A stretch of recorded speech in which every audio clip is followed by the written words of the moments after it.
Reading from the Bṛhad-bhāgavatāmṛta, Book 2. What chapter am I? 1 second. Chapter 2, verse 67. Om Namo Bhagavate Vasudevaya. Om Namo Bhagavate Vasudevaya. Om Namo Bhagavate Vasudevaya.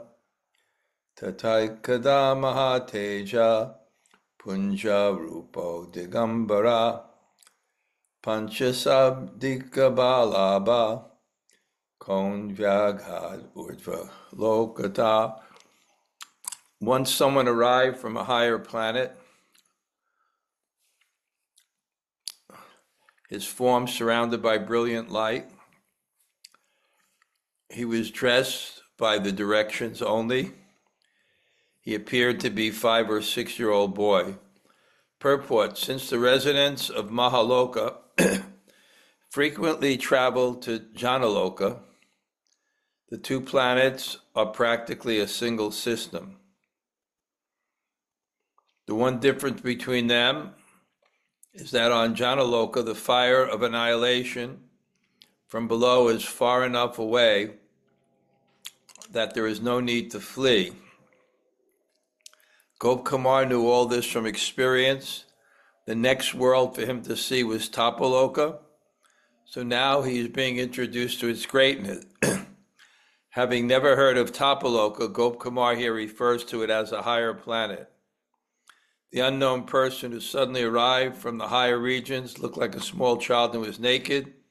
To go naked is normal for five-year-old children, at least in the natural Vedic culture. I guess that way you didn't need diapers.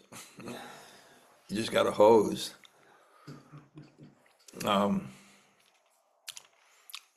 Okay, greetings from New Jersey. I'm kind of, I have no plans now. Just in a little more than 5 or 6 weeks, I head off to Vrindavan for 6 or 7 months.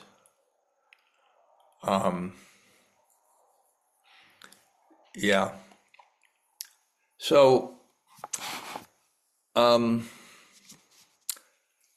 context is important, and because we only have it once every week, we can lose the context, or once every couple of days, you lose the context. So I'll put it into context. Gopakumar's journey we're following, and he's explaining it to a Mathura Brahmin who has the same circumstance as him. He gets a mantra that's bona fide, but without the instructions on really what it means and how to use it. But it's a Gopal mantra. Gopal. Pal means the protector. Go means of the cows, cowherd boy. Just like there's Digpal, protector of the directions. Like there's the Shivalingas that protect the Dham are called Digpals. Kundeshwara, Radha Kund, Kameshwara, Kamyavan, Gopeshwara, Vrindavan, Chakleshwara, Govardhan. So there's a mantra. And within that mantra is Bhagavat Swarup Gyan, at least in potential, Sambandha Visesh Gyan. The form of God you're connected to and your relationship. And so he's destined for this pastoral environment of God and the mood of that environment, which is Braja Bhakti, Braja Bhakti is just, you can feel the sweetness even in the songs. Nava nirada nindita kanti param rasa sagara nagara bhupa param shubhavanki macharu sikanda sikam Braja Krishna nidim Braja Raja Sudam. It's very, very intimate. And by the way, for the people that are here, I believe next Sunday is Prabhupada's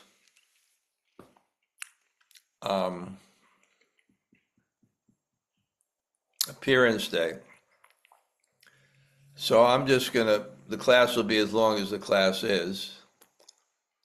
And I'll certainly have an offering. I just got the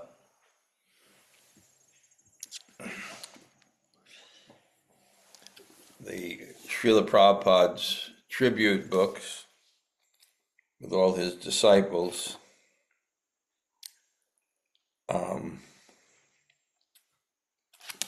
And if anybody else has a comment or appreciation or would like to read something, they're also welcome to do it. It'll be pretty spontaneous. But anyway, so it's Gop Kumar's journey, which is our journey. And this is often the case in books like Lord Chaitanya. I heard the term once from some sannyasi preaching Acharya Leela. His Leela is Acharya, one who sets the example, how you go to that direction. Anugata is such an important point. Following gata, the path. We follow the path.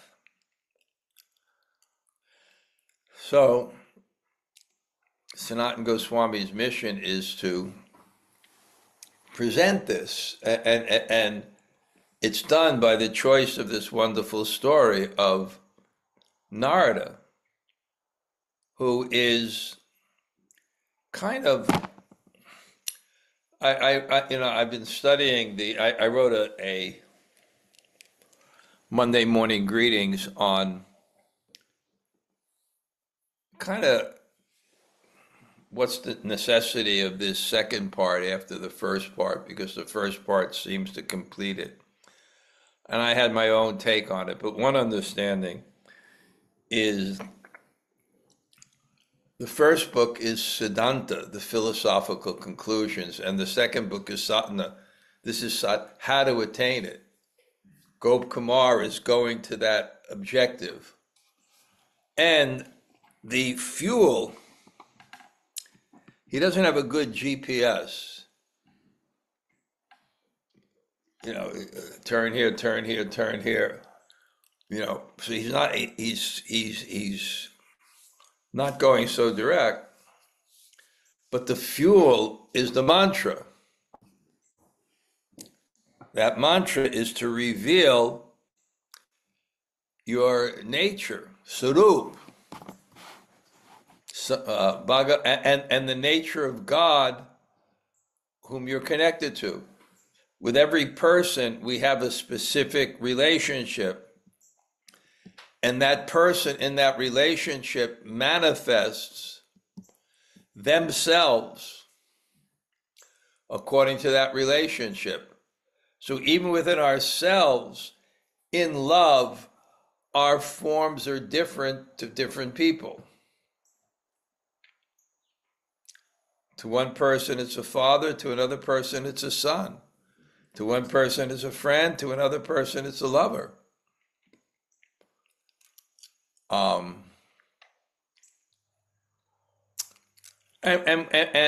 so Gop Kumar is, actually, we're in the second book. The second book is Gop Kumar's sadhana, his journey.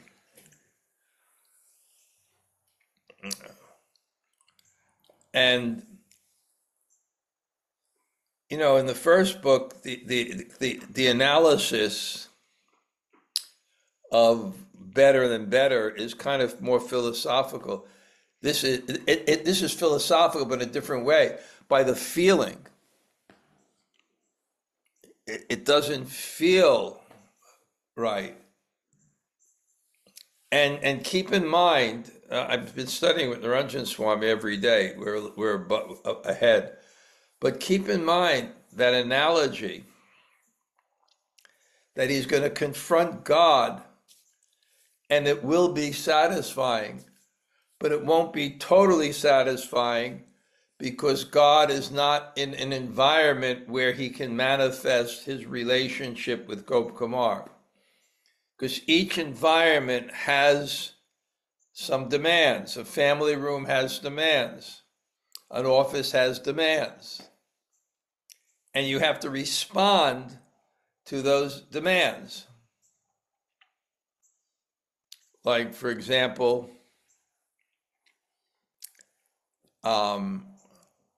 someone's in public. So there's demands in public. And then maybe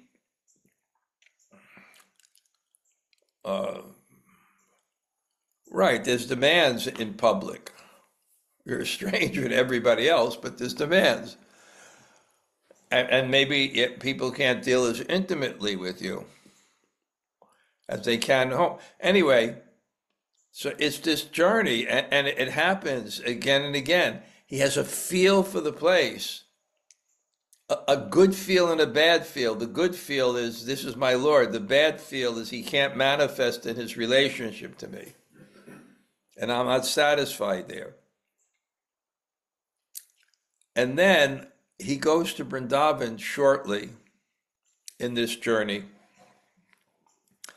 It's a little puzzling why he doesn't stay, but there is a point that accessing a place is beyond the senses. I'll give you an example that it's so amazing how perception works. I came back this time and I saw this nice rug in the room. I was really happy, a really nice rug. And then Tota tells me the rug's been here since I got back. So did I perceive that rug? I was doing push-ups on that rug, but the attention wasn't there. So sometimes you may not be in a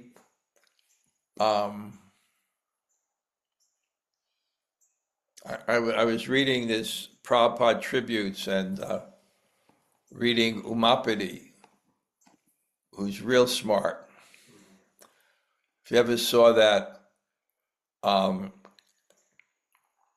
video from 50 years ago, Challenge My Sermon, and they have someone in a religious persuasion, and then they have people of different denominations, and they were challenging Umapati Swami. But even Kirtanananda told me when I visited, don't argue with Umapati. Don't argue with Umapati. So he wrote also, I don't know, like this atheist challenge, why doesn't God come? So everybody will bow down to him. And he quoted from the Gita. He likes to argue, so he was, I don't know how it wasn't an offering. So he said he read this challenge by an atheist. He was answering it by Prabhupada. And of course the Gita, Naham pakasya sarvasya yoga maya samar, I am not manifest to the foolish and intelligent. So this qualification, people think just the senses, and you'll understand. We don't even understand another person by the senses. I remember one time, it was amazing. It used to be so hard to stay in India. And I was trying to run a school, and I had to go to Delhi to get visas. It was like the foreign registration office was in Mathura. and they come to Vrindavan. It was Kamsa coming to Vrindavan from Mathura. And they'd never help you because they'd always want bribes. And the saying on their Katwali, their police office, was Prichanaya Sadhunam Vinasayata. We protect the sadhus, we destroy the miscreants, when it was the opposite way around.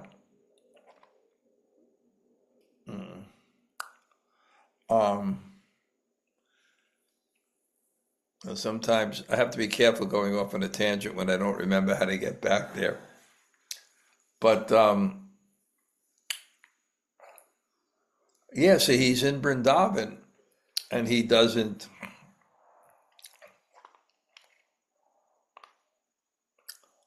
see it. He wasn't ready to see it.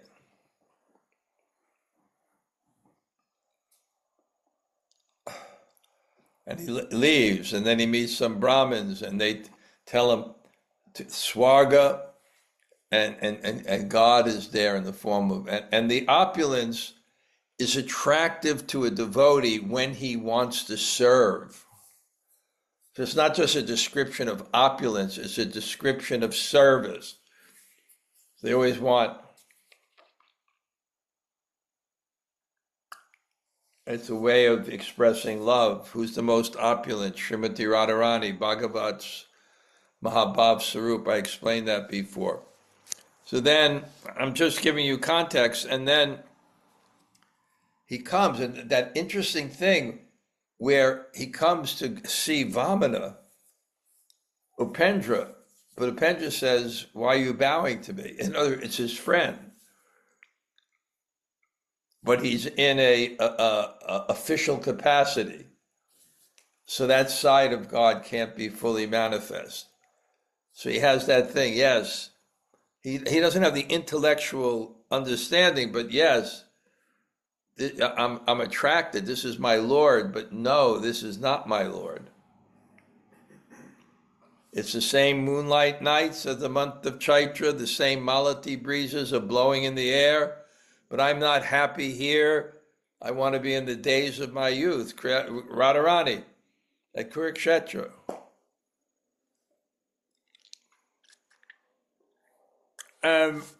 Somehow or other, he becomes attracted. And he has to become very careful what he's attracted to, because the mantra carries one there. And also, Nityo Nityanam, Chaitanas Chaitananam, Eko Bahunam Yo Vadadati Kaman. Krishna can fulfill the desires. I was thinking, we should be really cognizant of this when we chant.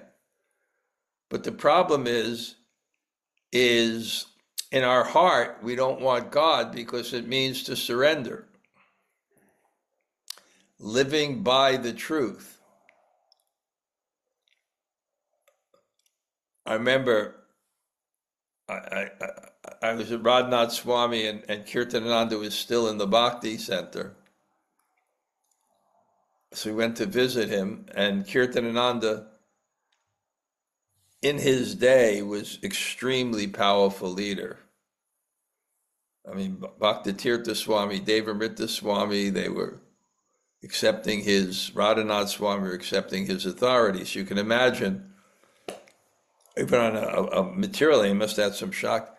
And he was laconic, which means he would say words in very, very short way, very, very powerful.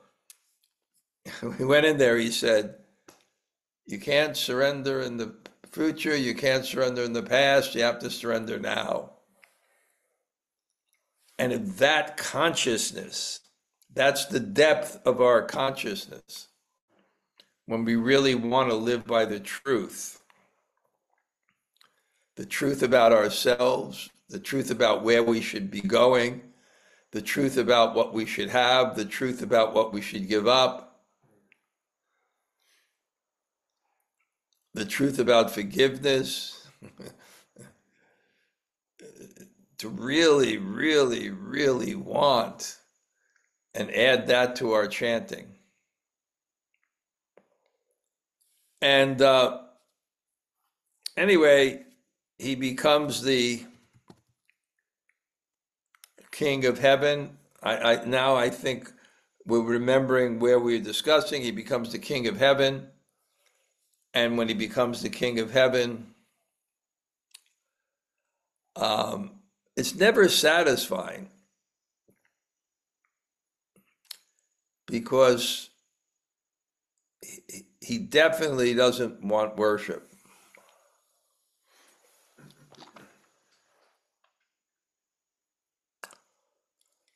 He definitely doesn't want worship. We'll see this later on. He wants to be a servant. He wants to be a lover more than he wants to be the beloved. He wants to be the subject of love rather than the object of love. The devotee, it's in the opposite direction, where we in false ego are moving with our likes and what we do in our world for profit, for admiration, for distinction, for disappointment, when those things are not satisfied. And moving in that direction, hearing the Bhagavatam, becoming attracted to Krishna, and therefore putting him in the center, and having our consciousness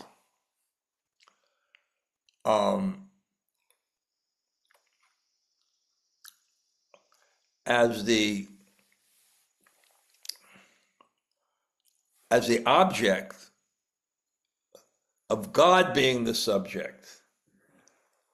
I said that many times when I was chanting in Govardhan, where I chant, it faces Govardhan Hill.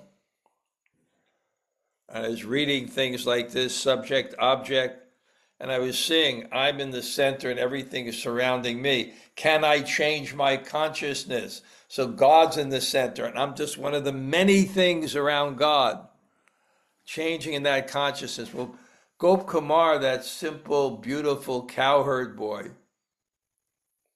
he was antithetical to moving to the center, and therefore does not want praise, and does all the things we want to be in the center. We want praise, we want power, dhanam, janam, sundarim, kavitam. We want these things, give us power.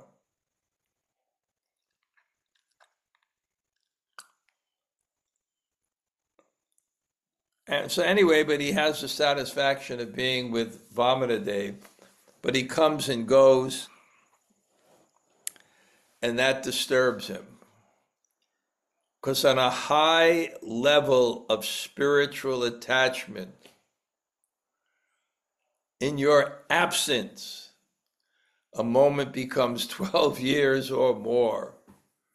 The supreme spiritual, pleasurable attachment that the gopis curse Lord Brahma for eyelids, as when they blink,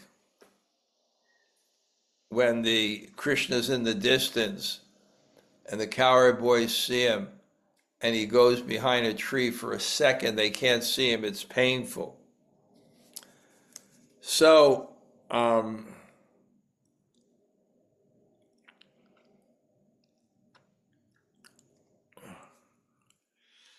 the sages, these maharshis, come from Mahaloka, and they're very attractive, and they're worshipped by the people on heavenly planets. And somehow he goes there, and they're also doing these yagyas, and Yogeshwara starts to appear in different hermitages, different caves, in all his glory and all his splendor. It's very attractive because it's the person he loves, but not manifest in the love or relationship that he has with them eternally. So, and you remember he got offered the post of Brahma, of being, you wanted to become a Brahmin, then you can do these yagyas. Hey, no, hey, Gopi Bharti Pada Kamala Dasa Dasa Anudasa. No, I don't. Not me.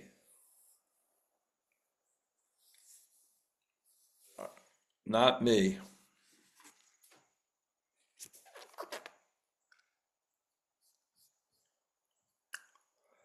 So now I'm just going to go back a few verses in Mahaloka, and then we'll go forward today. So he's on Janalok.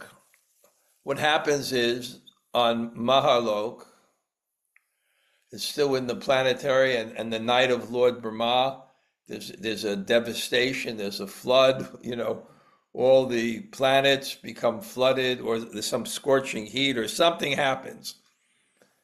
Something happens, and they go to Janalok, which is a higher place. But at Janalok, something happens because when all this devastation, the sacrifices end, and Yogeshwara is not manifest, that's more painful to him than the flood. And that's real bhakti. Real bhakti is, there's nothing more painful than giving up God. That's real bhakti.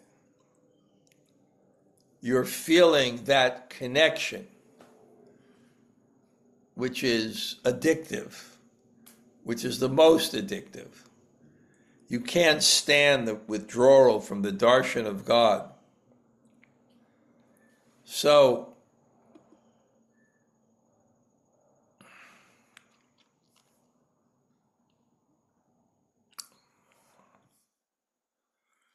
and then finally everything subsides. He returned to Mahaloka and chanted in seclusion.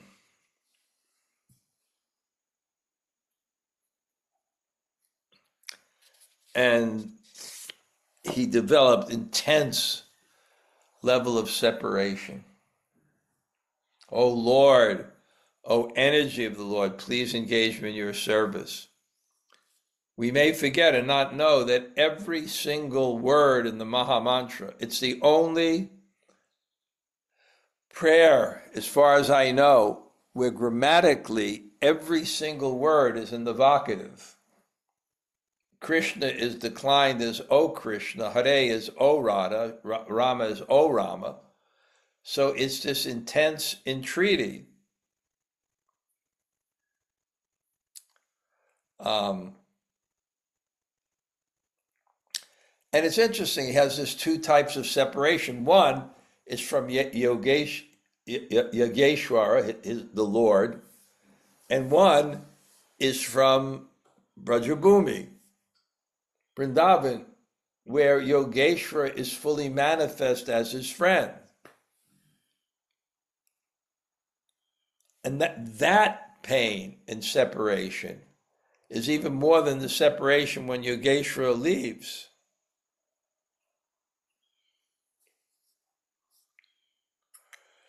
But then the Supreme Lord would appear, and he disappeared, he'd appear, then he'd be satisfied, and he'd have a relationship with him, and he's very happy,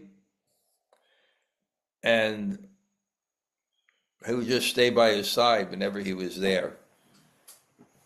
So I'm amazed at these books, how they're presenting this Rasa Vaisaha. They're presenting the real life, which is where you have what you're looking for, which is eternal, and you're always with it. Even in separation, you're with it. And I guess these points are being repeated, but this story is very repetitive, so it must have some meaning. Like, what is it? I came, I saw, I conquered. All right, so it's I came, I saw, I became depressed. I came, I saw, I became ecstatic, I became depressed. So he would always, he was with that what he was looking for all the time.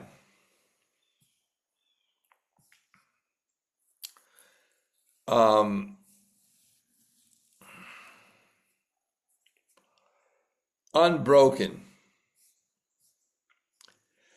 And now what happens is, this is the pattern. No matter where he goes in the material world, he's not ultimately satisfied. And nor is anyone there ultimately satisfied. Well, there's no lust, there's no greed, because it's temporary. Dukkhalayam avishashvatam. It's temporary.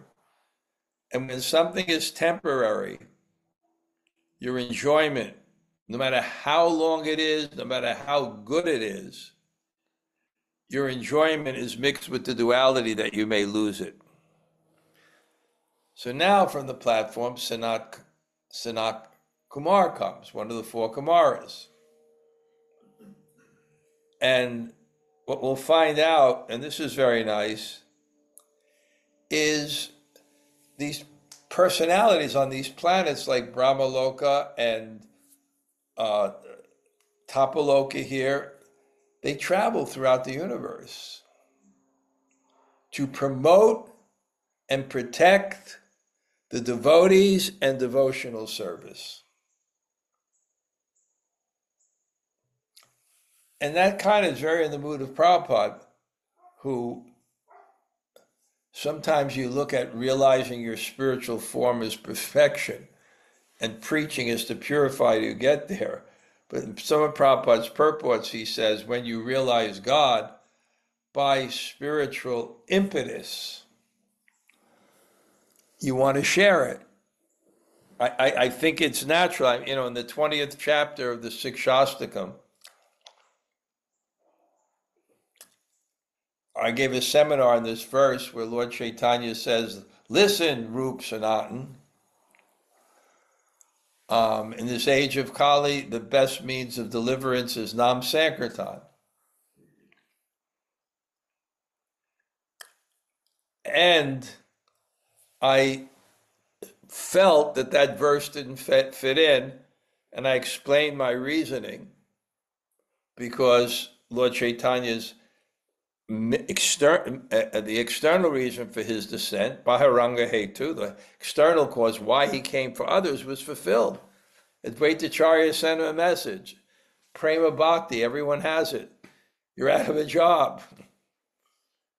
And then Krishna Vichade, he went deep into separation. And then right before this, you're seeing the Gambhira, and he's in this deep mood, and any particular bhav comes into his mind about Radha and Krishna. He quotes verses, and he goes through the night, and he's completely absorbed. And then all of a sudden, he's preaching again. And it didn't fit into me.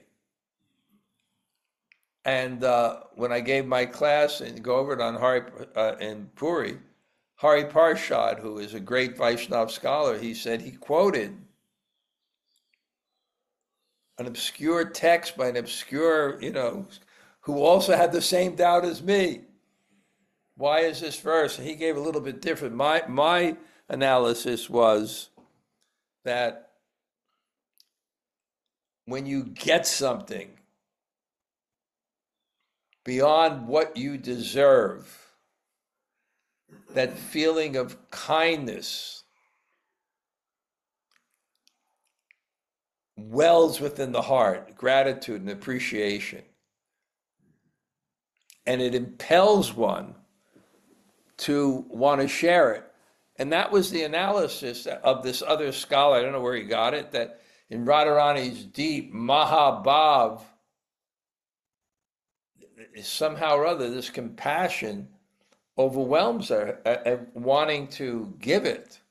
That's a form of Chaitanya Mahaprabhu, Audarya, magnanimity, wanting to give it. So, Sanat Kumar is traveling. Vihayagya karmani bhatyotaya maharshibi panamya jnana nishtosau yogeshvar vad archita. The great sages put aside their sacrificial rituals, stood up with devotion, bowed down to the boy who was absorbed in meditation, and worshipped him as if he the Lord of sacrifice himself. Okay, Gop Kumar has a position. But positions can be either for power or for service. And when you're a devotee, it gets mixed. And to the extent that it's for power, you're miserable. The extent for service, you're miserable. Management, cursed. No, but they do it for service. They travel around.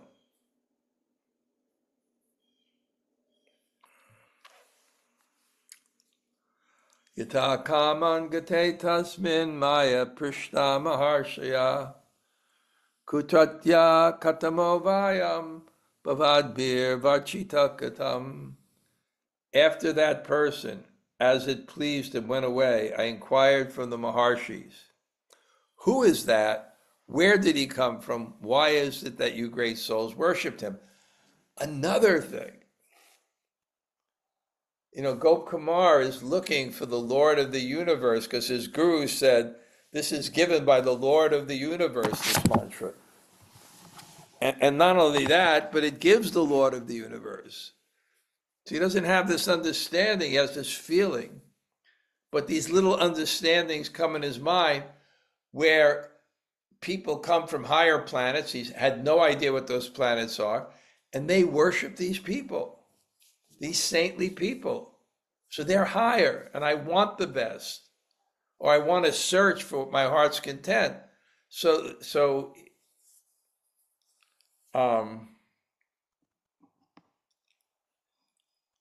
he wanted to know, who is that? Why everybody, you're the great Maharshis, and this young naked boy you're worshiping.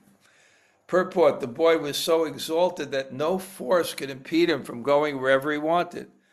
By his own sweet will, he left as suddenly as he come. Seeing this puzzled Gopkumar, the sages of Mahaloka were worshipful for the demigods. Living in a realm above all other creatures, the sages enjoyed worshiping the Lord of sacrifice in person. Who other than the Lord could command their respect, and why had they interrupted their sacrifice to honor their visitor? They interrupted their sacrifice. Anyway, this is mundane, but I'll tell you, I'm just seeing the culture they got up. Somehow when I grew up in Brooklyn, they had Seaview Pool and Yacht Club, but there was no yachts. It's like in Govardhan, they have this community called Rada Golf, but there's no golf. So this is like a reflection of the spiritual world. But you remember, there's a big pool, and there's basketball courts, and for Brooklyn, that's pretty good. But I grew up in an area that they just built where they used to put the garbage dumps there, and then they built. So it was a new area, so they built. And the men used to play poker. And then I remember Mayor Lindsay, who was like the John F. Kennedy of the era, tall, handsome, educated. He was coming to the club. And they went over to the men playing cards, and they said, John Lindsay's here. I can't even say what they said, but I was so impressed. They didn't move an inch. No respect, right? They had no respect. Who the cares? And they continue to play cards. But here, they interrupted their sacrifices to honor the visitor. Who are these people? And he's 6 years old and he's naked. Sri Maharshaya Uchu Sanat Kumara Namayam Treshto Smakam Mahatma Atmarapmapta Kamanam Adyacharyo Bṛhad-bhāgavatāmṛta. The Maharshi said, that person is Sanat Kumar, the eldest among the greatest. He is the first preceptor of the self-contented sages, whose desires are always fulfilled. And he's a lifelong celibate. So who is he? Cheshta. He's the eldest. He has a boon not to grow older. He's the Mahatma. And he's mahā-tejaḥ. Tama means like uttama, top, the topmost. He is the mahā-tejaḥ of the greats. He's the greatest. And atmaram of the self-contained. Aptakam, whose desires are always fulfilled.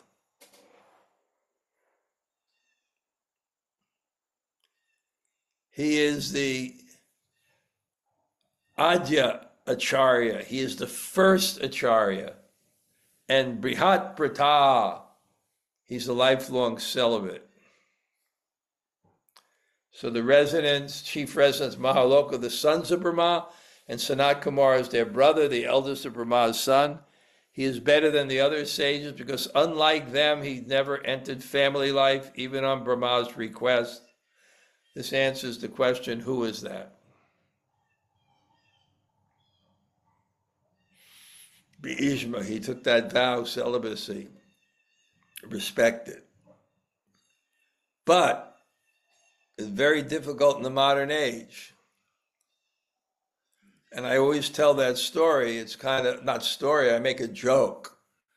Prabhupada said so many controversial things, the moon, what women like, so many different subjects. I had no problem with anything Prabhupada said, just one comment in Bhagavad Gita. The painstaking life of sannyas. Got to be very, very careful. Because someone who's married, he takes a little material facility, or he's allowed, but he has the austerity of the partner. Or in patriarchal terms, we say of the wife. He has the austerity of the partner. But if the sannyas lives luxuriously, then what's their austerity? How they become purified? So it's not recommended in Kali Yuga. It's a dangerous position. But if you have a real celibate, a real sannyasi, that's the best. Although, really speaking, in bhakti, again, it's dedication. That's the key. Because I see in Vrindavan, I see so many dry sannyasis come in, skinny people, mayavadis, stone, no emotion. No. But who was that? Iti ūrdhva-lokataḥ samge vasatyasau Bṛhad-bhāgavatāmṛta anyascha yogi draisa samaisaha. He lives in the world above ours, called Tapaloka, with his three brothers, and with other great mystics who, like him, are masters of yoga. So higher and higher realms. And again, the pastoral form of God with that sweetness of Vrindavan, he's going to show. He's going to struggle. Gopkumar is struggling, but he keeps up his mantra. But he's struggling, but he keeps up his mantra. And he's moving forward. And that faith, that trust by experience, he gets all these positions, but he never takes the power of them. He has something much, much better. Vishya vartante niraharasya dayana rasorajam rasopyasya param drishtva navartate. He has a higher taste. And everything is pale, tasteless in comparison, and full of suffering. All our dreams are full of suffering.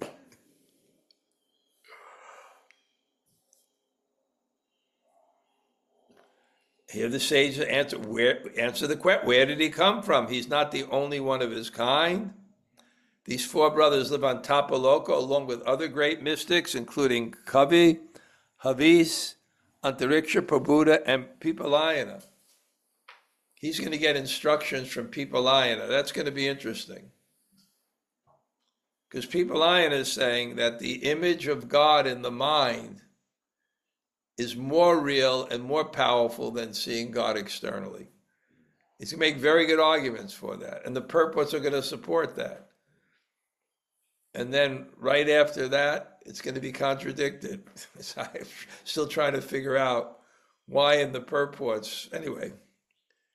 Bṛhad-bhāgavatāmṛta Sheman Yasmin Satasukam Prajapatyat Sukat Koti Gunitam Ūrdhva-lokataḥ. That world is obtainable only by unbroken celibacy. Its residence, its even retained flowing upward, feel a constant peace and happiness, millions of times greater than that enjoyed by the progenitors of the universe. By the progenitors. Millions of times. There is a real happiness. And it's millions of times. And every place, there's even millions of times more happiness. It doesn't matter in the material world. Purport. Bṛhad-bhāgavatāmṛta is the great vow of a lifelong restraint from sex. One may begin observing celibacy after years of indulgence, or one might practice strict celibacy as a brahmachari for the years of one's study and then entered regulated married life. Both kinds of celibacy are very beneficial, but only the rare person with exceptional determination to refrain from all forms of sex life for his whole life is allowed to become a resident of Tapaloka. Imagine how different Tapaloka is from New Jersey, Brooklyn, Moscow, Tapaloka. People, no lust, no greed, no crime, no dirt. Everyone in high consciousness. Life on Tapaloka is all auspicious. There is no trouble from the heat of periodic annihilations and no need to migrate to higher regions. On Tapaloka, the cataclysms at the annihilation of the three worlds go unnoticed. The Yogeshwaras on Tapaloka enjoy undisturbed peace and satisfaction. Yata Yogeshvara pujas tatayam cha visheshita grihastanam ivasmakam smakritya chajito pichya. Especially for householders like us, that person is worthy of worship as much as the Lord of Sacrifice himself, for he has renounced all material duties. Purport. The sages answer the question, why did you great souls worship him? Sanat Kumar is honored throughout the universe because he is a direct representative of the personality of Godhead. Learned authorities consider him an empowered incarnation of the Lord, and he is a preeminent Vaishnav. The Prajapatis of Mahaloka especially revered him because he was their honored guest and a renounced brahmachari. The position of one who adheres to strict celibacy is generally considered superior to that of grihastas. But as the word eva in this verse applies, the sages of Mahaloka are not ordinary householders. They have little attachment to home, property, or material things. So I think I'm going to stop here because I get up very, very early, and then after this class, a little while, I'm so fortunate every day with Niranjan Swami. An hour, now we're doing an hour and a half. Just relishing this book in different ways. But Jamuna Jaya, if you're here, anything you got today that struck you? Yes. Hare Krishna Maharaj, thank you for class. Yes, many, many wonderful points. So enjoying the journey. one thing I really love that you said is that when you receive some sort of mercy that you know that you can't possibly deserve, then you're moved to give it. And I always think that that's sort of like the mode of like when you're really humble, then you're the move to serve. So I love that point. You can't possibly deserve it, so you must give it. Yeah. There's one purport in the fourth canto. See if you can find my hearing aids. I don't know, maybe in the next room or something. I don't think they're here. Are they here? No, probably next room. There's one verse, I think of the fourth canto, something where Prabhupada said, after one realizes his relationship with Krishna by spiritual impetus, they preach. So Prabhupada puts the preaching after the realization of one's sarup, in one sense. Gail? Hi, Bob. Hare Krishna Maharaj. Because I can't see you, it's hard for me to hear, but he's looking for my hearing aids. Yeah, so I was just thinking about I want to tell Tota where I think they are. I don't see them, Maharaj. What? I don't see them. Look in the dirty laundry, in the pocket of the pants. Yeah, go ahead. Gail, go ahead. Yeah, the subject of sannyas, being seen generally higher than the other ashrams like grihastas, And so we say that renunciation is not about renunciation, it's about dedication. So if a grihasta is dedicated, why should sannyas still be seen as higher? I know you said generally, so maybe generally it's not. It would be those pants. They're not in the pants. Then look at the shirt I was wearing. Oh, It was just a t-shirt. T-shirt. Okay, it must be someplace here. Gail, without my hearing aids, but I think I still got the gist of it. Certain situations give one a facility to serve, but it's the service that makes you advanced. Mm-hmm. And so you can glorify different ashrams or aspects of things, etc., for the facilities they give, but it's ultimately to serve. And if an ashram, it may also give you a facility, but it may also give you a challenge. And that way in the Kali Yuga, we see with sannyas ashram that sometimes the challenges of it make it less conducive for devotional service. Yes, so therefore,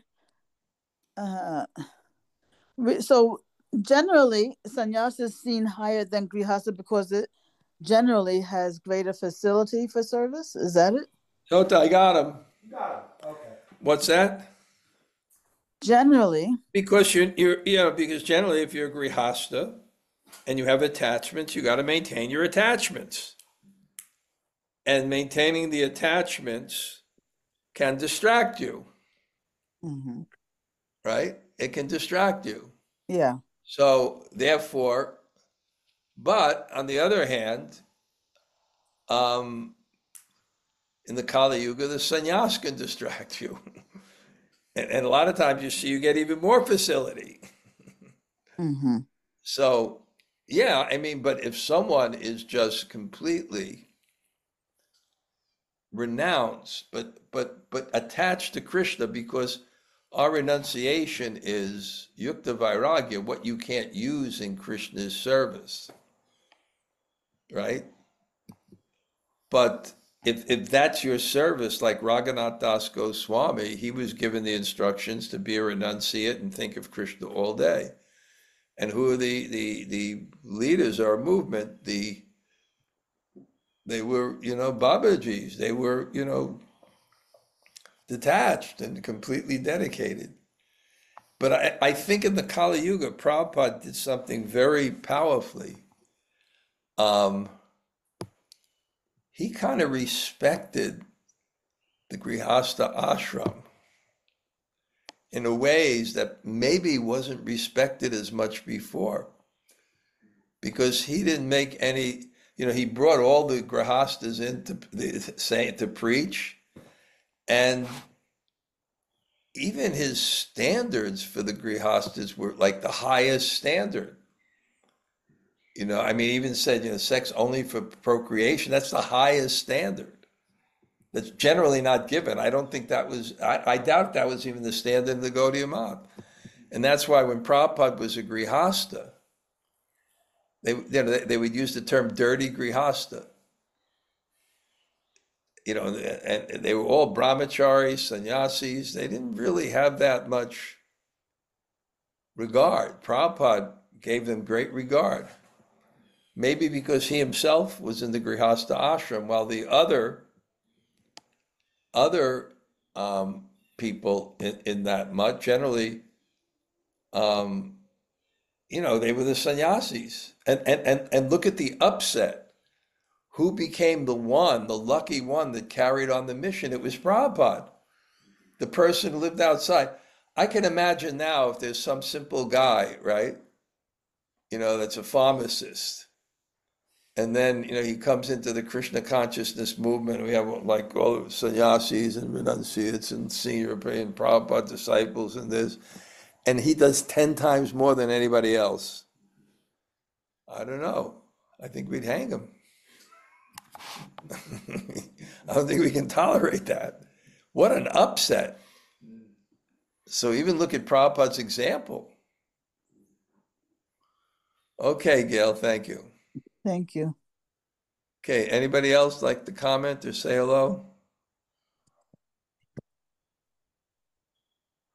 Jai Maharaj. Haribo. I will talk to you a little later. Yeah, okay, great. What time? I think 11. 11. 11 is perfect. It will be that. Okay. Great. Okay, thank you very much. Even though you're a grihasta, you're still preaching. I can't believe it. Yeah, well, yeah, grihasta. And you're doing 10 times more than anybody else I know. Well, grihasta life means settling down. It can mean that, doesn't have to. Yeah. I find some grihastas to be, for example, take Bṛhad. I'm always inspired by him all the time. Yeah. So, I see sannyas as we're trying to establish social order. It's there, but I don't judge by the outward dress. I judge by the inspiration they give me. So some sannyasis, like you, really inspire me, and some other sannyasis perspire me. Well, and I just keep that to myself. And Prabhupada didn't make a difference. Not at all. He brought everybody in to just preach, and every aspect of life in different ages and different times has their different challenges. And I think the sannyasa ashram in one sense had as many challenges, and the grihastas had different ones. Exactly. Yeah. They're all important. Okay. It's great. I'm looking forward to talking to you. I'll catch you later. Thanks, Maharaj. Great. Okay, Haribo. Maharaj, Yudhisthira, my obeisance. Oh, Yudhisthira, nice to see you. Hare Krishna. Nice to see you. Very nice class. Thank you. Okay, good. Anybody else like to say hello? Hare Krishna, Maharaj. It's all Govinda. And Bṛhad, thank you for class. Okay, nice to see both of you. Okay. Good to see you. Haribo. Good. Anybody else? Okay. Hare Krishna. Hare Krishna, Maharaj. This is Krishna-katha. Okay. Thank you for the class very much. Okay, Krishna-katha. Yvette, Haribo. Haribo. Look forward to seeing you soon. Philadelphia. I'm in New York right now. My son's getting ready to go back to college, so I'm settling things up here. And then I'll be in Philly. I'm going back to Philly today. If you were in Philly, I'd make my Philly jokes. Well, you'll have to save them for next time. But I'll see you next weekend. John Mastami. Oh, you'll come to us. Great. Yes. Great. I'm really trying to figure out, we should really have just a blast, you know? Yes, A we lot of will. bhajans, different things, readings. We should go on for a while. It should be Good. great. Okay. Okay. Good to see Hare you. Krishna. Thank you. That's nice. Anybody else? Hare Krishna Maharaj. Srila Radhika here. Thanks for the class. You are in Gainesville, Yes, I am Maharaj. going to all the kirtans, Yeah. enjoying life in Yeah. the So much. I Yeah, love it. Yeah. Yes, Maharaj. I can see. Okay, nice to see you. Okay. Thank you. Okay, where's mom? She should be there. I don't know. Okay. Yavid Sundari, Haribo. Okay. Okay, I'm looking at the list Hare of. Krishna Maharaj. Okay, I understand. Oh, are you still in Vancouver? Yes, I was still in Vancouver. I'm going back on 26th, I guess. On the 26th of August? Yeah. Okay, I spoke to Sideshri. She said, you go to the dentist and then the electricity goes off for 2 hours and you gotta wait there. Oh dear. Yeah, she's in Iran. Yeah. Yeah, okay. Okay, I'm Okay, looking at the list of all the nice people that came to the class with my overflowing with gratitude that you did. And Haribo.